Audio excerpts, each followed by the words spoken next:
Hi everyone. Thank you for joining this quick session on the current UK, or the most recent, UK Statement of Changes.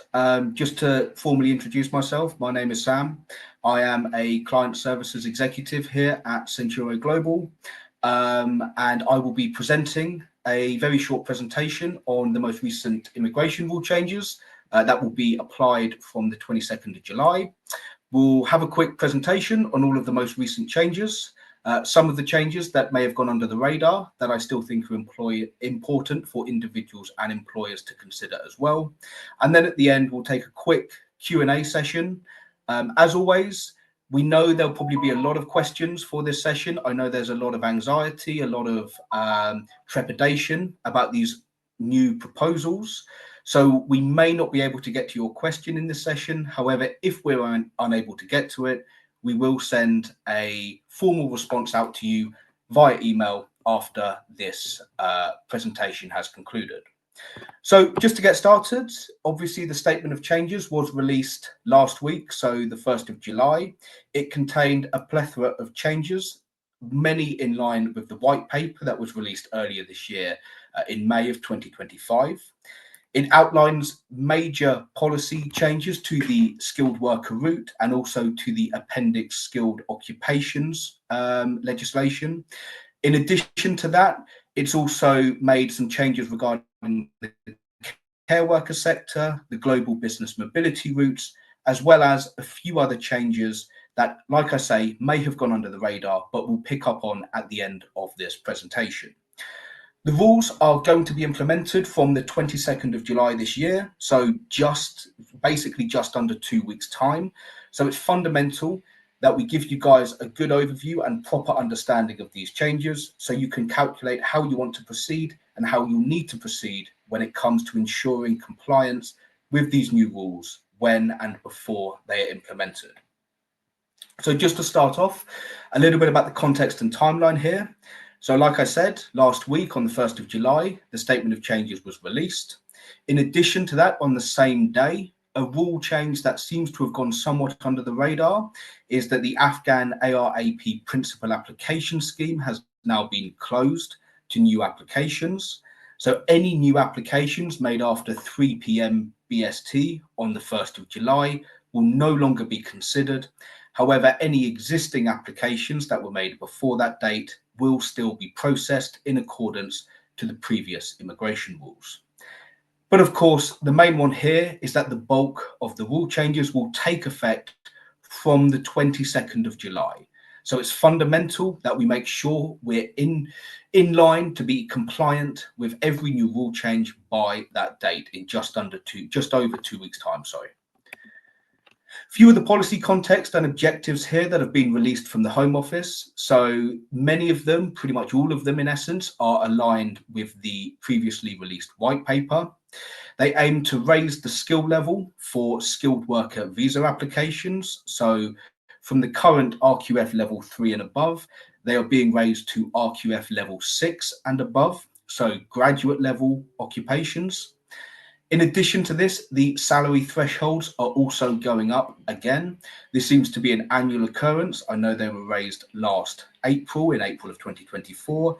They're being increased again, and they're being increased to align with the ONS 2024 salary data. In addition to this, the Home Office are also introducing a new temporary shortage list, and they are also ending overseas care recruitment under the Skilled Worker Health and Care Visa Application Programme.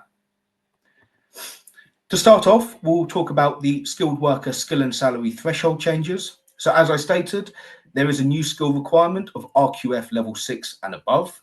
So essentially roles that are only graduate level and above.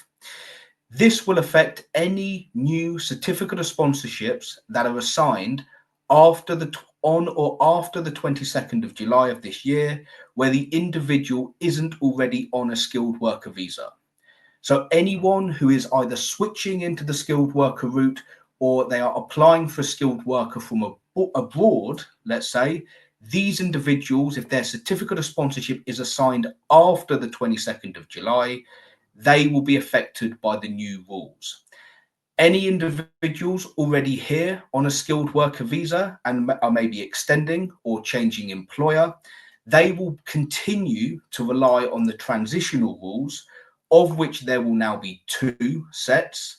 Those who had a certificate of sponsorship assigned prior to the 4th of April 2024, and those who had their first certificate of sponsorship assigned between the 4th of April 2024 and the 22nd of July 2025.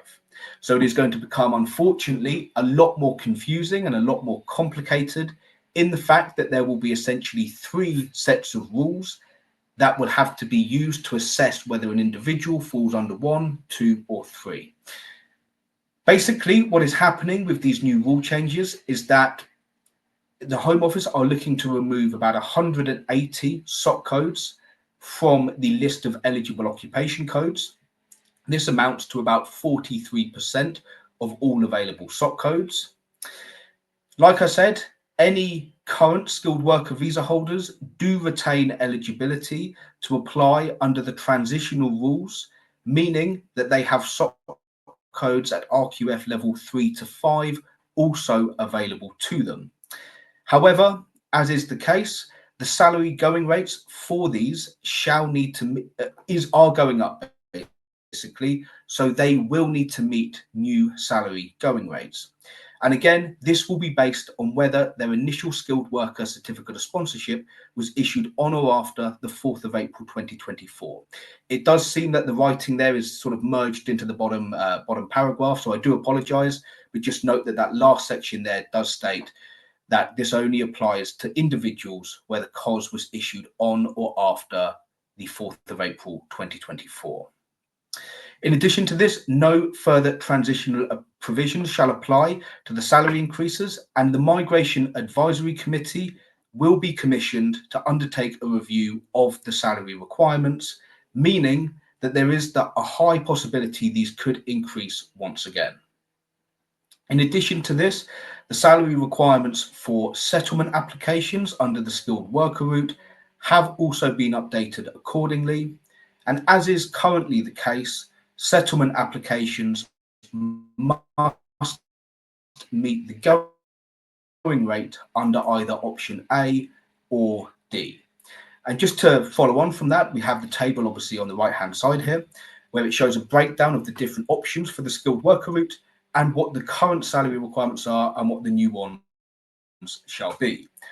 So for option A, the general going rate, it is currently set at £38,700 per annum. It is increasing to £41,700 per annum. For option B, which is for individuals who hold a PhD, they can use or they can apply for a discount on this, but it's still going up to £37,500 per annum. Option C, D, and E. So we've got those who hold a PhD in a STEM subject, those who currently have a occupation code on the immigration salary list, and those who can be eligible under the new entrant scheme. These are going up from £30,960 per annum to £33,400 per annum. Option F, under the standard rate under the transitional rules. So for those issued with a certificate of sponsorship prior to the 4th of April 2024, these are going up to £31,300. And then option G, so those who hold a PhD under the transitional rules, it is also going up to £28,200. You must remember that these are simply the general going rates. The SOC codes each have their own additional going rate, and as is currently the case and will continue to be the case, the salary that an individual must meet must be whatever is the highest of the general going rate or the SOC code going rate. So you must continue to ensure that you're accurately doing those salary calculations when you've selected the most appropriate SOC code. In addition to that, the general hourly going rate is being raised to £17.13 per hour, which is an increase from the current rate of £15.88. And this is all based on a 37.5-hour week. And as such, will need to be prorated if an individual is being sponsored for, let's say, a 40-hour week or a 35-hour week, which are quite common weekly working hours as well. So you will need to ensure that when you're doing those salary calculations again, you're ensuring that if the applicant is on something other than a 37.5-hour week, you are pro-ratering that to make sure the salary remains compliant. Just to move on, we have the newly established, or what is going to be the newly established, temporary shortage list, and some of the dependent rights that come under this list as well. So what is the temporary shortage list? The temporary shortage list is a list created separately from the immigration salary list, and it is created for current roles that are identified to be between RQF level 3 and 5 that are seen to be important to the UK strategy. The UK strategy basically means any industries or any sectors which have been identified to be facing a labour shortage and which are important to the UK's economic goals going forward. These are an interim measure, and as such, certificates of sponsorship, must be issued by the 31st of December of next year, so of 2026, if the role is under the temporary shortage list. Like I say, in this presentation, we cannot go over every single role or SOC code that will be on the temporary shortage list, but we can provide advice on a separate basis if you wish to reach out to us separately to find out exactly which code will be on this list and will not be on. It will eventually look to replace the immigration salary list. However, it won't be at its onset, right? It is assumed to be replacing the immigration salary list at some point in the future, but not when it first gets implemented. The immigration salary list will remain available from the get-go. However, it will be gradually phased out. It's important to note as well that those workers who are able to acquire a skilled worker visa for a code on the temporary shortage list will not be able to apply to sponsor their dependents to come to the UK as well. So it's very fundamental to remember that. And this applies not just for individuals coming from outside the UK, but also for individuals who are applying from inside the UK. So if you have someone on a graduate visa permission, they apply after the 22nd of July, their role is on the temporary shortage list, and they currently have a partner and maybe a child as a dependent of their graduate permission, they will not be able to continue to sponsor those individuals. So it's very fundamental to remember that when you're looking at whether this will be applicable to some of your current workforce or future workforce, those people in those situations. Like I said, and like with the previous rules, there are exceptions for those that are already here on the skilled worker route that applied before the 22nd of July 2025. These individuals will be able to apply under the old rules or under the existing rules as of today, and the transitional rules will apply. So it's very key to ensure that you have an understanding of exactly which rule set will apply to which employee and which applicant. In addition to this, both the immigration salary list and the temporary shortage list, they are subject to change, right? We have an understanding at the moment that the temporary shortage list will be in place until the end of next year. But again, this end date is subject to change, and it probably will change, right? We're not able to tell you exactly when the new end date will be, but as with most things from the Home Office, they do identify and continue to identify labour shortages. So it's likely this end date will be pushed back. But again, we'll need to wait for further updates down the line before we can confirm any of that. The explanatory memorandum released by the Home Office states that the government does reserve the right to bring that date forward if compliance issues are also presented on those lists. The future contents, terms and conditions of the temporary shortage list will be subject to continuous review by the Migration Advisory Committee. In addition, occupations will only be included or retained on the list where the Migration Advisory Committee has advised it is justified.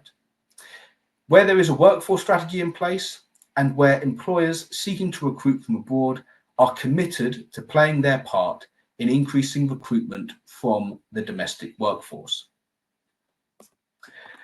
Now, while this won't be applicable to most of you here, I think it's still an important point to raise, and that is the care worker route closure that has now been presented by and confirmed by the Home Office.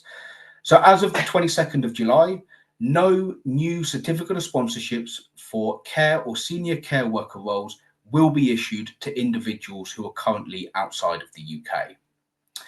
However, for those already in the UK on certain SOC codes, will be able to switch into this route up until the 22nd of July of 2028. So essentially 3 years away. This essentially puts into effect the Home Office's intention to close entry clearance applications for skilled workers sponsored under the current occupation codes of 6135 and 6136. Namely, these are care workers and home carers, as well as senior care workers. This is by requiring that these applications for these roles must be for permission to stay instead of permission to enter. In addition, for these codes, one of the following criteria must be met. These can either be that the applicant must have been legally working for the sponsor in one of these SOC 2020 occupation codes for at least the 3 months ending on the date the certificate of sponsorship was issued by the sponsor to the applicant. And also that the date of the application must have been before the 22nd of July 2028, when these specific transitional rules are coming to an end. Or the applicant must have permission as a skilled worker sponsored in either of the SOC 2020 occupation codes or the SOC 2010 occupation codes of 6145 or 6146. Few updates on the global business mobility route now. So not much is changing here, aside from the fact that the salary going rates are also increasing. So as we can see, for the senior or specialist worker route, the new salary threshold will be £52,500 per annum. That is up from £48,500. For the graduate trainee, it's increasing to £27,300. For the UK expansion worker, also to £52,500, and for the scale-up worker to £39,100. Now, these are all effective from the 22nd of July 2025. And again, similar to the skilled worker route, you either have to meet whichever is the highest of the general going rate of which these new salaries are, or the salary rate of the specific SOC code. Again, this is only in place for those individuals, like I say, for the senior or specialist worker route, who haven't worked for their overseas company for at least the past 12 months. Where they haven't worked for the company for at least the past 12 months, the individual must meet a salary of £73,900 or higher. And again, any allowances issued to that individual can be counted towards that salary requirement in that specific case. Tiny bit now about the Afghan refugee closure. So as stated at the beginning of this presentation, this is now closed to any new principal applications that were made after the 1st of July. And unfortunately, the Afghan Citizens Resettlement Scheme is also closed to new referrals. However, any existing applications that are in progress or were in progress before this date will continue to be assessed. So just a few things about the implications for employers here. So what we strongly advise is that all employers, whether big or small, review their current sponsorship eligibility. They assess the current or the future, RQF level thresholds, the salary going rate for these levels, and also the rate requirements.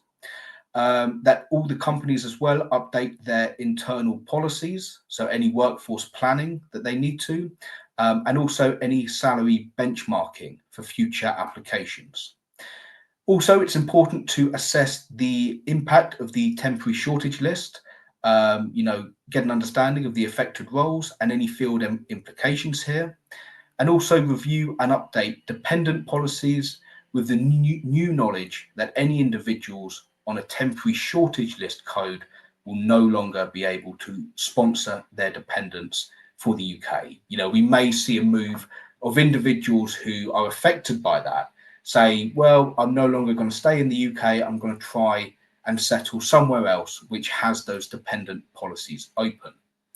What I would say, and what I think is a big implication for employers here, is we have 2 weeks left, and a lot of employers that I know sponsor or have a lot of people on graduate visas currently working for them.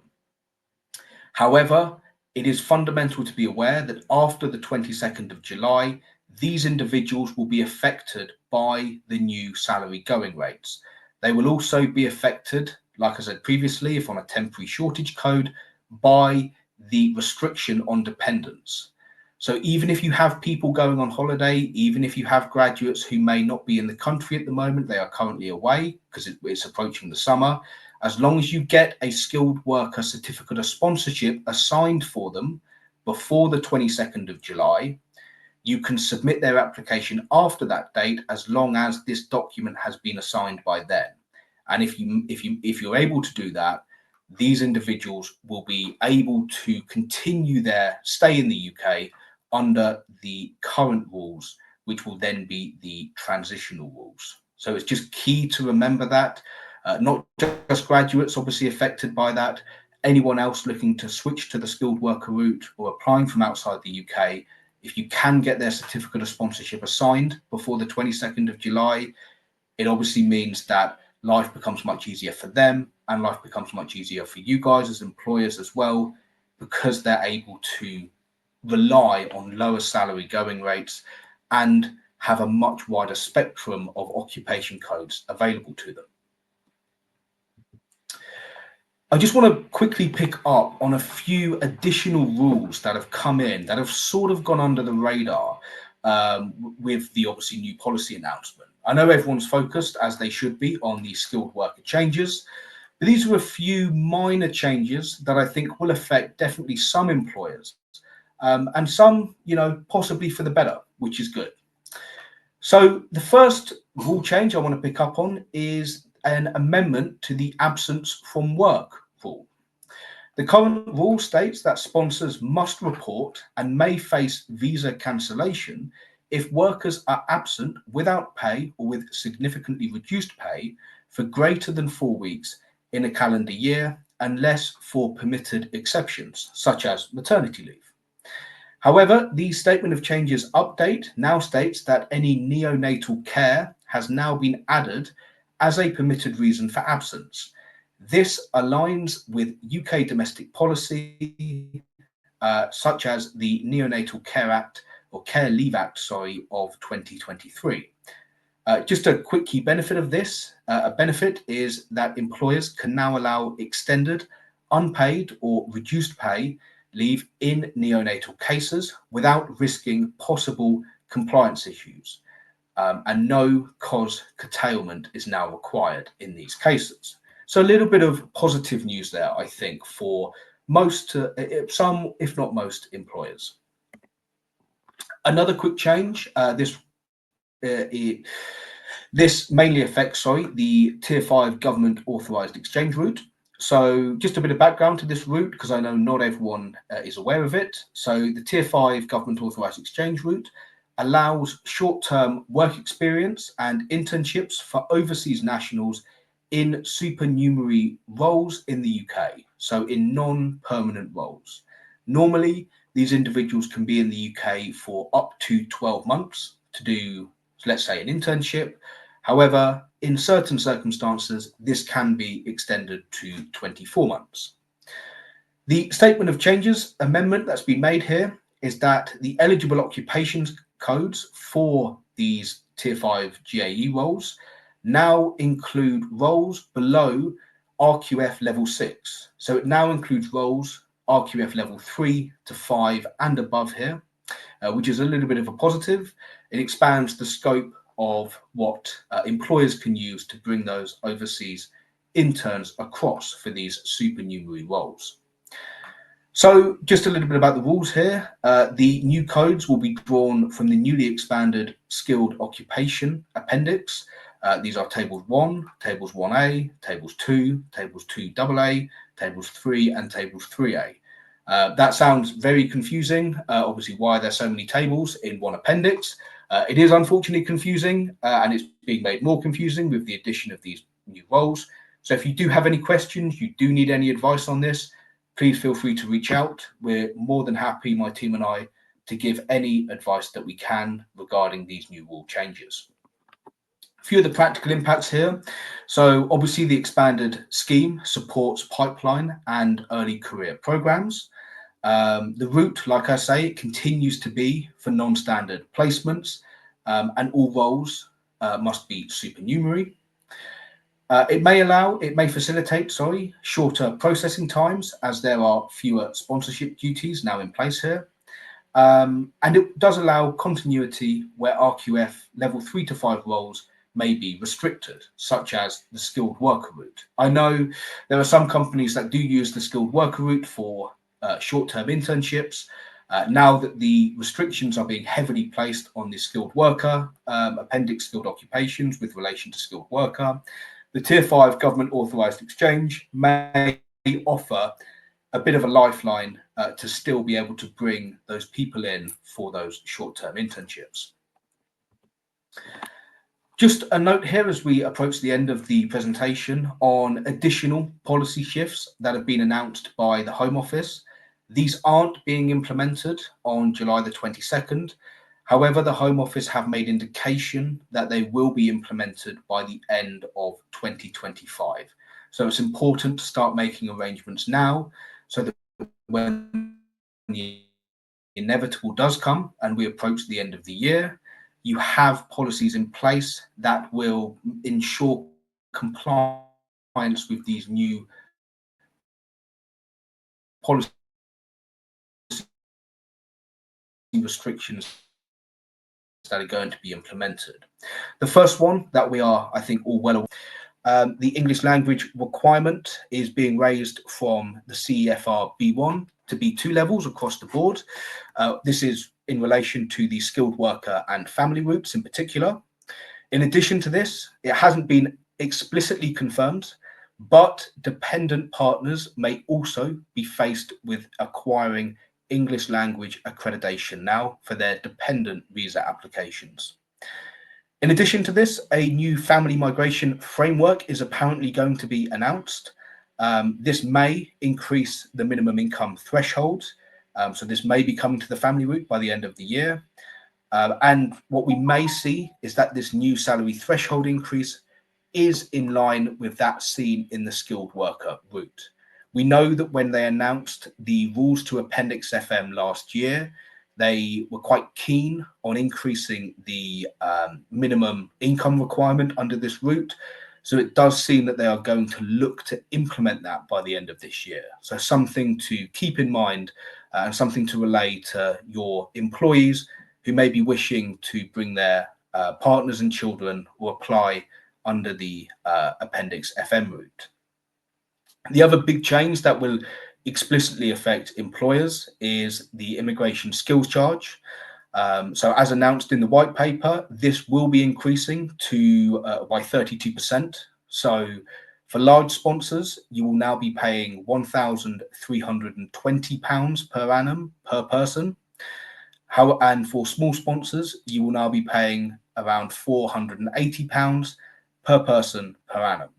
So this is just another reason to get those certificates of sponsorships assigned now so that you can avoid these immigration skills charge increases when they do come into effect. You know, it has been announced, it has been said that this will come in by the end of the year.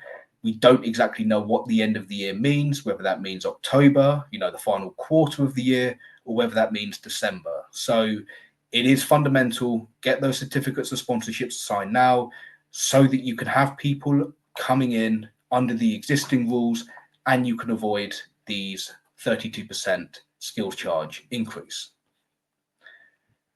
A bit about the timeline here.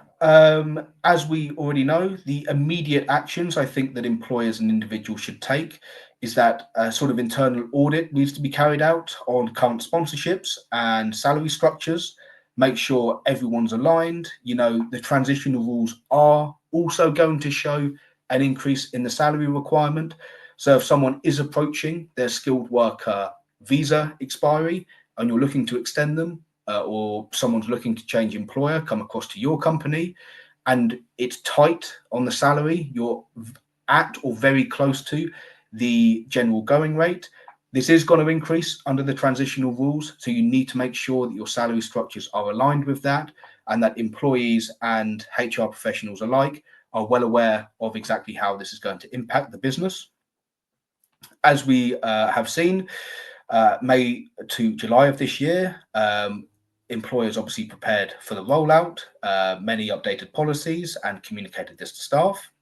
Now that we actually have the rules being implemented, I think it's a greater emphasis should be placed on this. If you haven't communicated it to staff, make sure that's done. Make sure it's internally communicated to the business.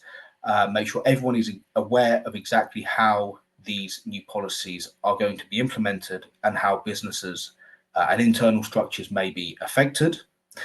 As of the 22nd of July, these rule changes outlined in this presentation will take place. And by the end of 2026 or sort of mid 2028, we will also see changes to the temporary shortage list and the care route as well. So just a keynote there on the timeline that we're currently looking at. So that's the end of the presentation. I know it wasn't super long. I didn't want to go into too much detail because I think there's so much that's been released, it would just bombard you guys. And I think there would probably be a lot of additional confusion there. What I would say is that if you do have any questions on this and I'm not able to get to them, please do just let me know. We will either get to it in this call or I will respond to it via email either today or by the end of the week. But I'm just going to go through some of the questions raised in the comments now. So just give me 1 second whilst I go through these. Give me 1 second. Let me see what questions we have. So one question here, I think it's raised by Jordan. Just want to pick up on this. Do we know if the increase in skills threshold, so the increase at RQF level 6, requires the degree of the employee to be relevant to the occupation code? So example, software professionals who only have a degree in music or law. I think it's a very important question, John. I think it's a very, very good question. So from our understanding, and I know this is being raised with ILPA, so the Immigration Law Professional Body as well, is that from our understanding, if the SOC code itself has to be at degree level, so RQF level 6 and above is at graduate level and above. However, our understanding is not that the degree has to explicitly be in tune with that specific SOC code or that specific job.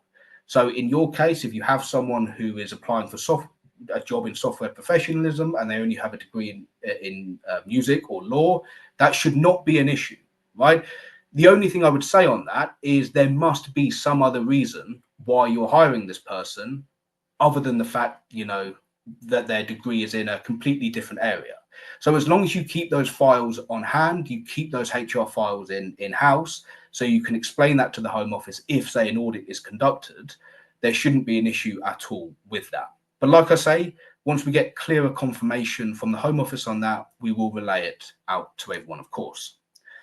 A question from Rebecca. So if you assign the COS now, how soon do you then have to apply for the visa? Good question, Rebecca. So if you assign the certificate of sponsorship now, what you will have on the certificate of sponsorship is at the very top of the page, it will say the use by / expiry date.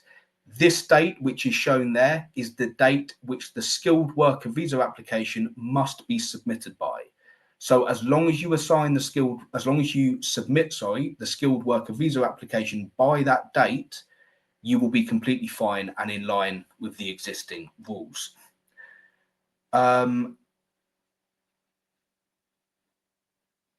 Let's go through some more questions. What have we got? Stacey, do we need to make any changes with our current sponsored workers? I have some who are now on the TSL and one whose SOC code is not on either list.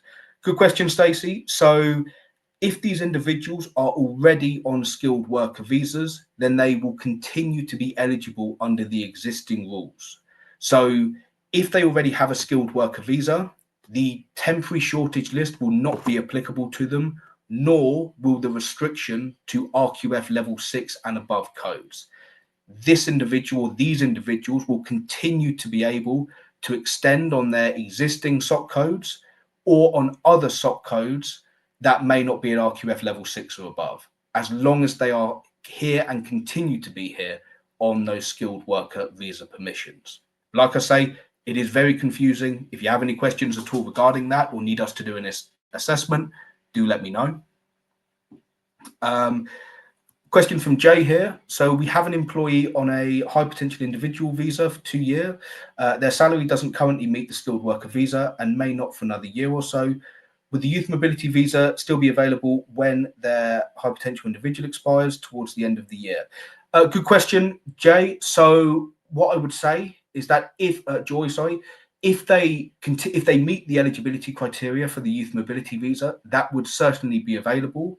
But just make sure that obviously their age requirements, their skill requirements does meet that youth mobility eligibility, and you can push them through that route if they can't get onto the skilled worker by that time. But do note that if you're looking to switch them to a skilled worker after that time, obviously higher salary thresholds will be in place. So just keep that in mind. We've got one from Fee Johnson now. So I would also be really keen to know about the settlement rules, 5 years/10 years, for those already on a skilled worker visa. Again, it's a very common question, Johnson, and I know there's a lot of frustration here because we don't really have clarity at the moment. I don't think anyone does. We've got some people saying that they've spoken to people in the Home Office and the 5 years will continue to apply for those on a skilled worker visa, and 10 years will only be for new applicants who come onto a new skilled worker visa after its implementation date. But nothing has been confirmed from the Home Office. I just want to make that explicitly clear. Unfortunately, no one can confirm exactly what rules will apply to individuals when it comes to indefinite leave to remain. From our understanding, I think public consultations on this and business consultations on this matter are being opened up in the coming months. I would advise everyone, if you can, to join those consultations, put your thoughts forward, put the issues of either yourself or your employees forward with respect to that. Every little, in this case, certainly does help when it comes to pushing the Home Office on making amendments or making changes to what they're currently looking to propose. So when those consultations open in the coming few months, get involved, make sure your voice is heard. But like I say, at the moment, nothing has been confirmed. Just do one or two more questions, I think, because we're running out of time. We've got one from Katie here. We have someone who needs to move to a new visa by December 2025, but even in this case, would you recommend putting onto new visa now before 22nd of July? Katie, just in that case, if the individual is on a skilled worker visa, if they're on a skilled worker visa at the moment, then they will continue to be eligible under the existing rules. If they're not on a skilled worker visa and they on a graduate visa, for example, I would strongly advise switching them to a skilled worker visa if you can before the 22nd of July. But if they're on a skilled worker visa, they can continue to be eligible under the existing and transitional rules. But again, I know it's very confusing, so do come to me personally if you do need any further clarification on that. We'll just do one more question before we wrap up. We'll just do Emily. It's got a question from Emily. If we have individuals currently on dependent visas, would they need to move on to a different visa, or would we need to check their partner's visa is updated? So good question, Emily. And I do want to raise a point here, actually. If the individual is on a dependent visa, they can continue to be eligible. They can continue to be on that dependent visa, and they can continue to update that, continue to extend it, etc. As long as the main applicant, so the skilled worker holder, continues to be on the skilled worker visa permission. If that individual comes off that skilled worker visa permission and the dependent needs to apply for a skilled worker by themselves, then they will fall under the immigration rules at the time of their expiry, or at the time, of their application.